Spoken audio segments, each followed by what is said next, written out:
But speaking of Mission Impossible coming out before Oppenheimer and Barbie, we were treated with the not sure if it's the final or the second. I'm pretty sure it's the second one I've seen at least. It'll be a final like a week before launch or something. Probably. But we got a new trailer for Mission Impossible Dead Reckoning Part 1.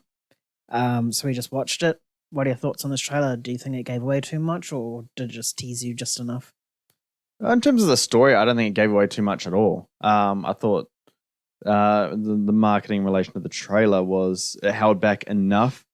I got more excitement from seeing more of the action and kind of how that plays out instead. I still don't really know where the story is going. All I know is that I can kind of see or like feel that it feels like kind of the beginning of the end for Ethan Hunt's story because, this is part 1 of a finale because Dead Reckoning is the final story in the Ethan Hunt Mission Impossible series.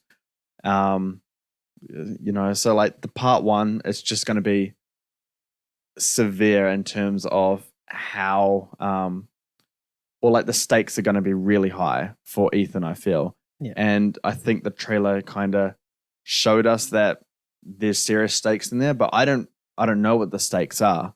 And I'm probably going to go into the movie to learn that because I don't think I'd watch another trailer for this because if it was, there'll just be some last minute trailer for the last people that aren't interested in it yet or something like that.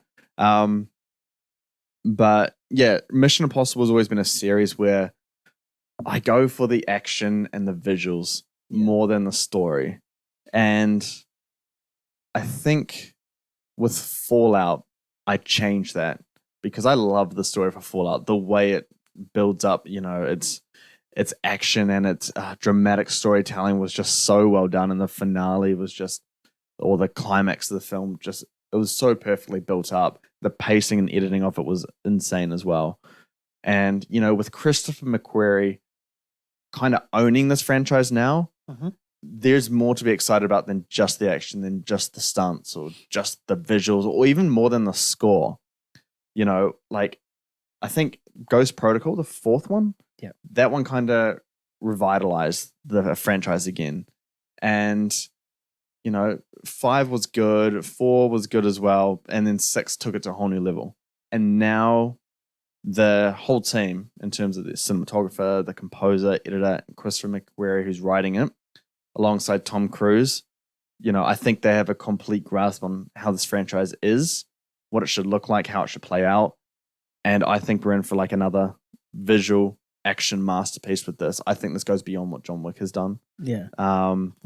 And man, I need to watch this in front of a IMAX screen because I'm like, my computer does not give this justice right now. I'm like, no. Definitely not. Yeah. What were your thoughts on it? Pretty much exactly what you thought. Yeah. I'm really excited. I think the lighting in particular is going to be fantastic in this film.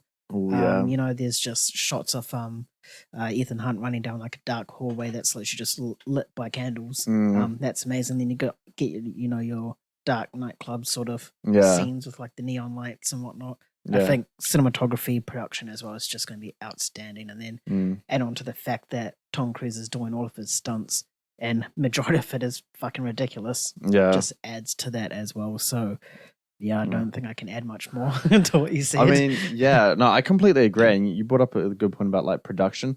The fact that, Tom Cruise is doing all his own stunts and they're doing it in the real locations. Yeah. You're seeing these characters walk, in Venice and then, they're walking in Rome.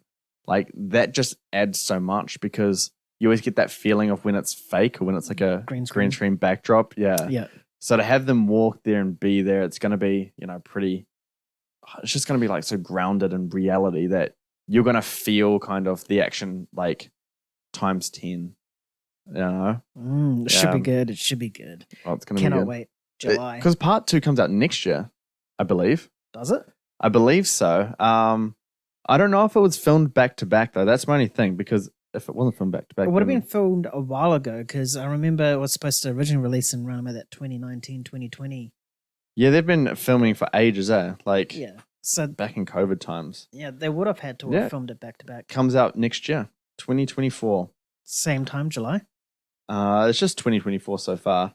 But it was planned to be filmed back to back, but it changed because Tom Cruise had to leave to do promotion for the Top Gun Maverick. Yeah. So they've probably filmed by now, I would say. But yeah, I've heard a bunch of stuff in terms of test screenings. I've heard have been amazing for this. Like, I think it was like the original cut was like 4 hours, and they did test screenings for that. And the Paramount boss was like, "Oh, it's just amazing. It blew everyone away." But 4 hours is too long, and I think they've cut it down to around 3 hours or 2 hours 50 from what I heard. Just speculative at this time, but could be a long one. It's gonna. There's so many long movies. There are, yeah, especially in these like finale type movies. You know, like what's it called? Fuck, it slipped my. No Time to Die. There was a finale for James Bond, and that was quite lengthy. Yeah. Even these Fast and Furious films are quite lengthy. That one's long. Yep. Even Guardians, like 2 hours 35, something like that. Yeah. And we'll get to it soon, but Killers of the Flower Moon's going to be long. Oppenheimer's 3 hours. Like, there's just Yeah. And that all started with even the Batman last year. 3 hours. Avatar as well. 3 hours, 12 minutes. Yeah. Endgame, if you want to go even more further. Another 3 hour it just seems to be more and more now. I guess people don't mind that we'll probably touch on this soon anyway. Yeah. But they don't mind that runtime if the quality is good. Yeah, I think it goes both ways. I don't want to go into, even if the movies are great, I don't want to go into every movie knowing it's going to be 3 hours and 15 minutes. It's just too much time, I feel. Yeah. We'll dive into this kind of stuff a little bit later, eh? A little bit later. Yeah. Oh, nope. Sorry. My enabled, what is it? Dictation. The iPhone thing came up and I was... It's very annoying. Yep. We'll move on now. We'll get rid of that.